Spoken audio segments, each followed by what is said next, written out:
So here's the argument. The media doesn't give a damn about the truth or even objectivity and neutrality. You see, a cabal of so-called media organizations and journalists have decided that the media is in a better position to decide the direction of this nation and who should be president than we the people. From the very minute it looked as if Donald Trump was going to win the Electoral College and defeat Hillary Clinton, the media began to huddle with the upper echelon of the Democrat Party to unify behind a plan on how to deal with Trump and Republicans going forward. And that plan was to obliterate any remaining granules of objectivity left in journalism and use the institution to hinder, block, box in, and stifle President Trump and the agenda he ran on. But see, that's not their job. And I'm going to say this. I'm kind of a rare breed in this game, especially coming from talk radio. I actually have a journalism degree. I'm not going to say I'm using it, but I have it. See, journalism in its pure and ethical form is supposed to be unbiased individuals, or at least people pretending to be, and organizations collecting truthful, that's the key word, truthful information and disseminating it to the public. You know, the who, the what, the where, the when, and keyword, the why. That's the basic structure of a news story. But you see, over the years, the why, which is kind of the zone of gray area, has managed to blur those other W words, and that's where we get the phrase fake news from.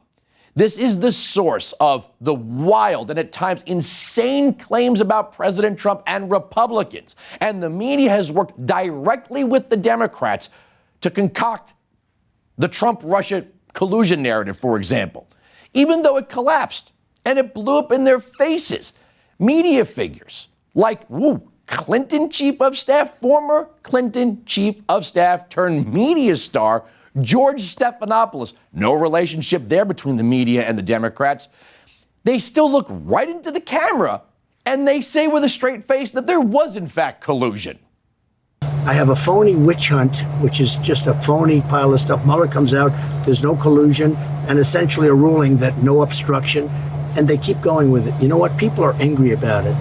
I don't think that's what he found, but we don't have time for that. Now we'll talk about that later. That is what he found. Excuse me. He found no collusion, and he didn't find anything having to do with obstruction because they made a ruling based on his findings, and they said no obstruction. He didn't examine collusion. He laid out evidence of obstruction. Oh, are you trying to say now that there was collusion, even though he said there is no collusion? He didn't say there's no collusion. He said no collusion. He said he didn't look at collusion. George, the report said no collusion.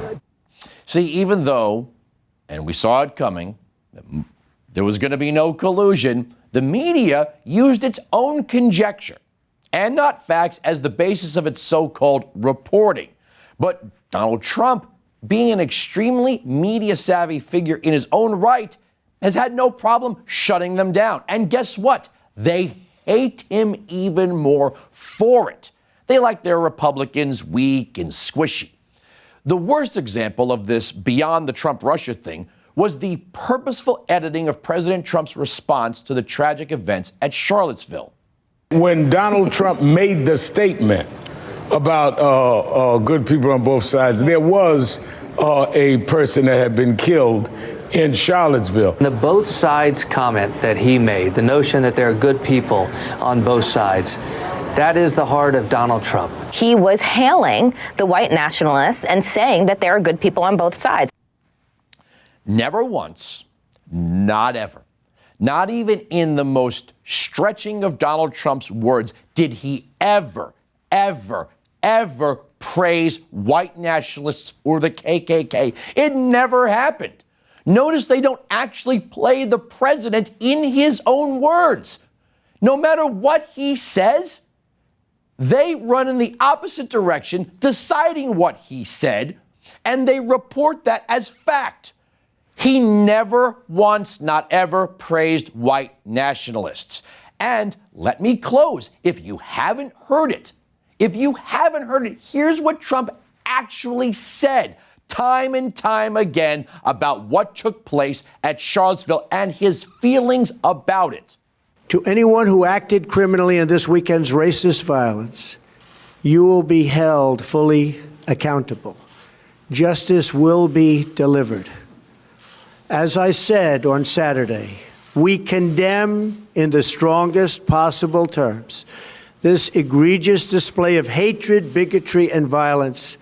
It has no place in America. And as I have said many times before, no matter the color of our skin, we all live under the same laws. We all salute the same great flag.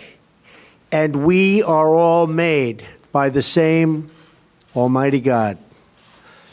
We must love each other, show affection for each other, and unite together in condemnation of hatred, bigotry, and violence. We must rediscover the bonds of love and loyalty that bring us together as Americans. Racism is evil, and those who cause violence in its name are criminals and thugs, including the KKK, neo-Nazis, white supremacists, and other hate groups that are repugnant to everything we hold dear as Americans. We are a nation founded on the truth that all of us are created equal.